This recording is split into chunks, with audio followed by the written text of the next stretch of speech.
Welcome back my friends. आज हम लोग नए टॉपिक के साथ हैं, नाम है विस्कोसिटी। अब आप सोचते हो कि ये क्या है भाई, तो चलिए विस्कोसिटी की बात करते हैं। हेडिंग तो डाल दीजिए विस्कोसिटी। देखिए आपको बता दूं जानकारी के लिए कि जो लिक्विड और गैसेस होती हैं यानी फ्लूइड्स, वो जो फ्लो करते हैं तो हम ऐसा इमेजिन करते हैं कि वो लेयर्स में फ्लो कर रहे हैं। कैसे फ्लो कर रहे हैं? एक लेयर नीचे, उसके ऊपर दूसरी लेयर, फिर तीसरी लेयर, ऐसे लेयर वाइज लेयर, और वो एक दूसरे पर स्लाइड कर रही हैं। अगर हम पाइप में इमेजिन कर लें, पाइप के अंदर लिक्विड को, ध्यान रखना, जैसे मैंने एक एग्जांपल के तौर पे एक पाइप ले लिया, इस पाइप से कोई लिक्विड या कोई गैस, फिलहाल लिक्विड समझ लीजिए, आसान रहता समझने में, लिक्विड ले रहे हैं एग्जांपल में, कोई लिक्विड फ्लो कर रहा है, तो जो पाइप के कांटेक्ट में लेयर होगी लिक्विड की, ध्यान रखिएगा, उसकी वेलोसिटी जीरो, क्योंकि पाइप तो मूव नहीं कर रहा है, पाइप रुका हुआ कि नहीं बताओ, तो उसके जो कांटेक्ट में सबसे आउटर लेयर, उसकी वेलोसिटी कितनी? जीरो। इसके बाद जो दूसरी लेयर होगी सेकंड नंबर पे, वो थोड़ी वेलोसिटी, बहुत मिनिमम वेलोसिटी से फर्स्ट लेयर के ऊपर स्लाइड करेगी। तो जैसे जैसे जैसे एग्जांपल के तौर पे मैंने पहली लेयर एकदम कांटेक्ट में ले ली, यहां पर देखो ये पाइप से टच कर रही बिल्कुल, तो ये तो जीरो वेलोसिटी पर है। लेकिन इसके बाद जो लेयर्स बनेंगी, ध्यान देना, उनकी वेलोसिटी कंटिन्यूअसली इंक्रीज करेगी। जैसे इसकी वेलोसिटी ये सेकंड लेयर हो गई, लेयर वाइज लेयर, हम इसी लेंथ को रिप्रेजेंट कर रहे हैं वेलोसिटी। जैसे जैसे आप ऊपर आएंगे सेंटर की तरफ, वैसे वैसे वेलोसिटी इंप्रूव करेगी। सबसे ज्यादा जो वेलोसिटी लेयर की होगी वो सेंटर लेयर की होगी। हर एक लेयर में वेलोसिटी डिफरेंस समझना। जैसे इस वाली के मैंने v वेलोसिटी लेट कर ली, तो इसकी वेलोसिटी v से मोर देन होगी, और कितने मोर देन है? सपोज करो डेल्टा v एक्स्ट्रा है। इन दोनों लेयर्स के बीच का जो थिकनेस सेपरेशन है, ये जो बीच का स्पेस है, किन्हीं भी दो लेयर्स के बीच के स्पेस को हमने नाम दे दिया डेल्टा z। अब देखिए एक लेयर के ऊपर दूसरी लेयर स्लाइड कर रही ना, तो इस तरह से टच करते हुए फ्लो कर रही है, तो फ्रिक्शन काम करेगा कि नहीं करेगा बताओ? Friction acting between two layers. तो जो फ्रिक्शन होता है लेयर्स के बिटवीन, लिक्विड या गैस के, उसी फ्रिक्शन को ही हम विस्कस बोलते हैं। क्या बोलते हैं? यानी viscous force as the friction force. Okay, ये विस्कस फोर्स क्या करता है? फ्लो को अपोज करता है, फ्लो ऑफ द लिक्विड को वो अपोज कर रहा होता है, ठीक है। और ये प्रॉपर्टी अपोज करने वाली, मोशन ऑफ द लिक्विड के, लिक्विड की फ्लो को अपोज करने वाली प्रॉपर्टी जो लिक्विड के अंदर होती है, उसको हम बोलते हैं विस्कोसिटी। तो दो टर्म मेन आए, एक विस्कस फोर्स और एक विस्कोसिटी। विस्कस फोर्स यानी friction force acting for the liquid and gases. Solids में हम उसके फ्रिक्शन कहते हैं, और लिक्विड गैस के केस में हम उसको नाम बदल के क्या बोलते हैं? विस्कस बोलते हैं। तो विस्कस फोर्स हो गया। और ये प्रॉपर्टी विस्कस वाली, यानी जो अपोज करने की प्रॉपर्टी है फ्लूइड को, उसको हम विस्कोसिटी कहेंगे। जो जितना ज्यादा विस्कस लिक्विड होगा उसका फ्लो उतना कम होगा। जैसे एग्जांपल में वाटर अप्रोक्सीमेट जीरो विस्कस वाला होता है। कैसा होता है? इनके लेयर्स के बीच में जीरो विस्कोसिटी होती है, या यूं कहिए जीरो विस्कस फोर्स काम करता है।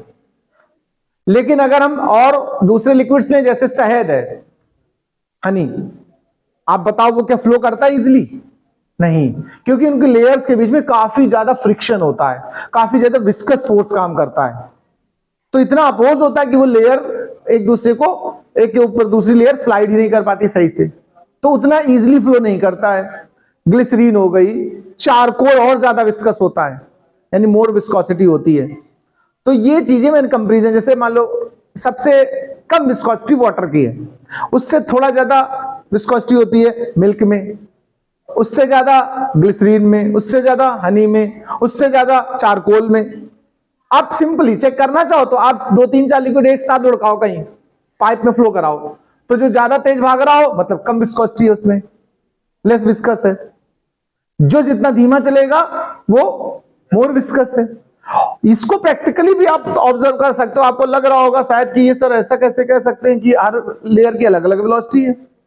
इसको चेक करने के लिए आप क्या करिए, कोई ऐसा लिक्विड लीजिए जो थोड़ा विस्कस हो, ज्यादा ट्रांसपेरेंट, जैसे ग्लिसरीन वगैरह, उसको आप फ्लो कराइए एक पंप से, और इसमें इंजेक्ट कर दीजिए कुछ कलर्ड लिक्विड, अलग अलग डिस्टेंस पर।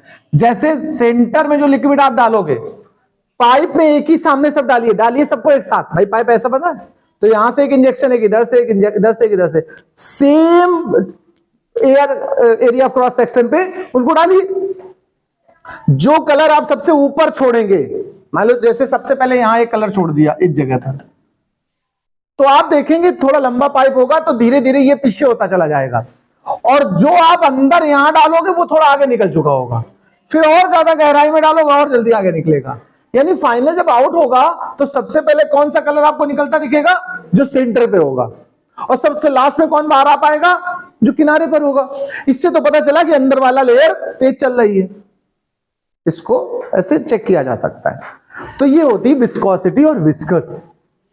अब इसके बाद हम बात करेंगे कोएफिशिएंट ऑफ विस्कोसिटी पे। पहले इसकी डेफिनेशन लिखा देते हैं, इसको ऐसे डायग्राम वाइज, जरूरी नहीं कि आप पाइप बनाएं, मैं समझाने के लिए बना रहा था। ज्यादातर बुक्स में बना देते हैं कुछ इस तरीके से, एक वेलोसिटी ये हो गई, दूसरी हो गई v प्लस डेल्टा v, ऐसे 2 3 4 लेयर्स बना दो, और जैसे ऊपर जाओ तो इनकी लेंथ बढ़ा देना।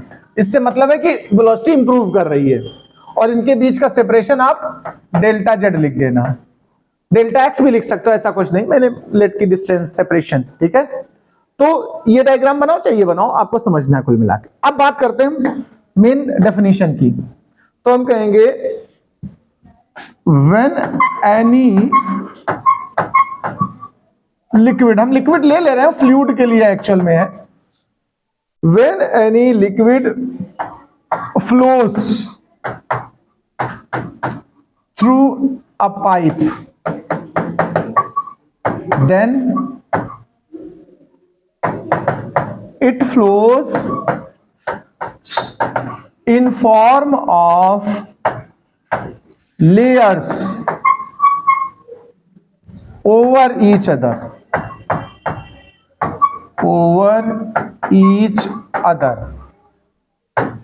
अब देखिए ये लेयर्स एक दूसरी लेयर के फ्लो को अपोज कर रही होती हैं। There is a friction like force acting between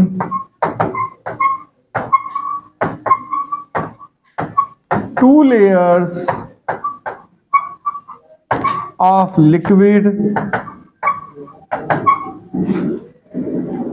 which opposes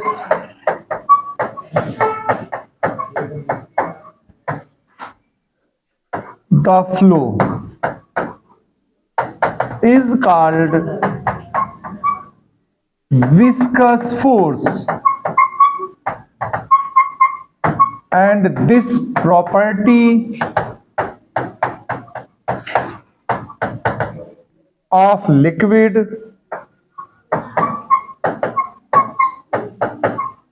is called viscosity. Okay, इतना नोट करें आपको। अब हम बात करते हैं कोएफिशिएंट ऑफ विस्कोसिटी पर। तो चलिए अभी इसी में आगे हेडिंग डाल दो, कोएफिशिएंट ऑफ विस्कोसिटी। जरा अब इस पे बात करते हैं, ये है क्या भाई। देखो जो ये विस्कस फोर्स है ना, ये 2 फैक्टर पर डिपेंड करता है। कौन से 2 फैक्टर, पहले इस पे बात करते हैं। तो पहली बात तो ये कहेंगे हम, the viscous force depends on, first point, it is directly proportional to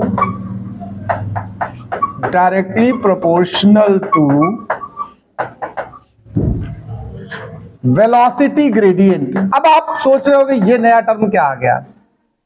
देखो मैं बता दूं, जितने भी ग्रेडियंट होते हैं उसका मतलब होता है change of that by distance. जैसे वेलोसिटी ग्रेडियंट है तो change of velocity by distance, अगर प्रेशर ग्रेडियंट हो तो change of pressure by distance, temperature gradient बोलूंगा तो change in temperature upon distance. तो हमने यहां कहा it is directly proportional to the velocity gradient, यानी कि वेलोसिटी में चेंज को मैंने क्या बोला है, डेल्टा वी। देखो 2 लेयर्स के बिटवीन क्या बोला था, ये v और ये v प्लस डेल्टा v, तो वेरिएशन कितना हुआ डेल्टा v, और इनके बीच का सेपरेशन क्या लिया मैंने डेल्टा z। तो इनका जो ये रेशियो बन रहा है ध्यान रखिए डेल्टा v और डेल्टा z, इसको हम बोलते हैं क्या वेलोसिटी ग्रेडियंट। इस पर डिपेंड करता है friction force, first point. Second बात सुन लो, it is directly proportional to area of layer। ठीक है, यानी कहने का मतलब जितना ज्यादा लेयर होगी एरिया वाइज उतना ज्यादा ये विस्कस फोर्स एक्टेड होगा। तो इन दोनों को अगर कंबाइंड कर दें एक साथ, कंबाइनिंग, तो जो विस्कस फोर्स है वो डायरेक्टली प्रोपोर्शनल टू आ गया, देखो delta b by delta z into a. अब आप जानते हो प्रोपोर्शनलिटी हटाते तो कांस्टेंट डाल देते हैं, यहां पर एक कांस्टेंट डालेंगे, वो सिंबल ईटा लिखेंगे। तो एक फॉर्मूला आपके सामने तैयार क्या हुआ, F is equal to eta A delta v by delta z. यहां पर इस जगह पर प्लस माइनस वर्ड यूज किया जाता है। ये क्या बताता है, देखो दो लेयर्स है ना, एक में अगर इधर को फ्रिक्शन होगा तो दूसरे में अपोजिट डायरेक्शन में होगा। ये सिर्फ ये बताता है कि फ्रिक्शन फोर्स दोनों लेयर्स में एक दूसरे से अपोजिट होगा। या विस्कस फोर्स, हम फ्रिक्शन ना बोल के इसको क्या बोलेंगे विस्कस। तो हम कहेंगे here plus minus represent that viscous force is opposite in both layers। अच्छा, फॉर्मूला तो आ गया। ये जो ईटा हमने लिया है इसी को बोलते हैं where eta is called coefficient of viscosity. अच्छा, एक बात समझना थोड़ा, ये तो इसका नाम हो गया ईटा, ईटा पढ़ेंगे इसको, ठीक है। ईटा है क्या, कोफिशिएंट ऑफ विस्कोसिटी है। अगर डिफाइन ही करना हो इसको कि डिफाइन कोफिशिएंट ऑफ विस्कोसिटी, तो सुनिए कैसे करेंगे। कुछ लेट कर ले रहे हैं, लेट एरिया 1 मीटर स्क्वायर ले लो और delta v by delta Z को 1 ले लो। मतलब वेलोसिटी ग्रेडियंट को क्या ले लिया, यूनिट 1, एरिया क्या ले लिया, यूनिट। तो आप देखो जो फ्रिक्शन फोर्स F है वो ईटा के ही तो इक्वल आ गया कि नहीं हो गया, बताओ। तो हम कहेंगे coefficient of viscosity between two layers is equal to viscous force which is acted on unit area of layers while the velocity gradient is unity. तो डेफिनेशन लिखेंगे, the coefficient of viscosity is equals to friction force acting per unit area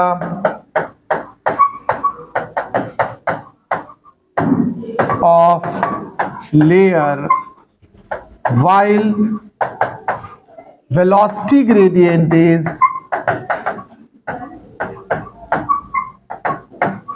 unity। तो ये तो इसकी definition बना दी हम लोगों ने। सबसे इंपॉर्टेंट टर्म आता है यूनिट और इसका वो, तो सबसे इंपॉर्टेंट इसकी यूनिट और डायमेंशन है, जरा इसको समझ लेना।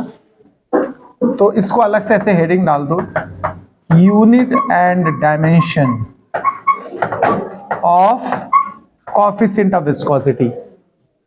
देखिए यूनिट के लिए अगर हम बताएं तो हम डायमेंशन निकाल कर भी बना सकते हैं।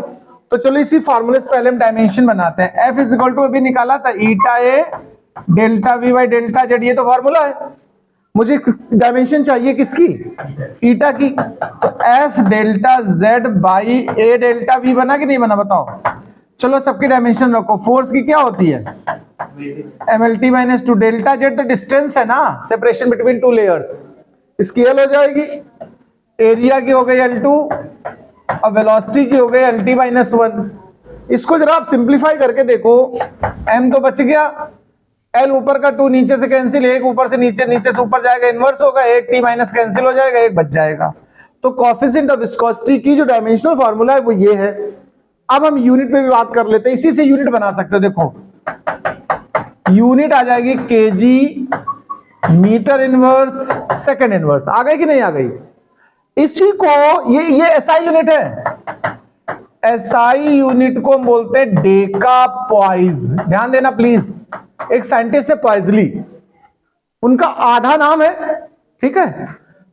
तो एसआई यूनिट डेका पॉइज या इसी को पॉइजली भी बोलते हैं, पॉइजली। ध्यान रखिएगा, पूरा बोलना है तो डेका पॉइज बोलो या फिर पॉइजली। सीजीएस में अगर कहना है तो पॉइज होता है केवल। सीजीएस यूनिट क्या होती है? पॉइज। देखो थोड़ा सा बहुत डिफरेंस नहीं है दोनों वर्ड में। अगर पूरा लिख दिया तुमने पॉइजली या डेका पॉइज तो ये बनेगा एसआई यूनिट, और केवल पॉइज बोलोगे तो सीजीएस यूनिट है। 1 डेका पॉइज में कितने पॉइज होंगे आप बताओ अंदाजा लगा के? 10 पॉइज होंगे कि नहीं होंगे? ये यूनिट्स हम लोग इस्तेमाल करेंगे, नोट कर लीजिए इसको।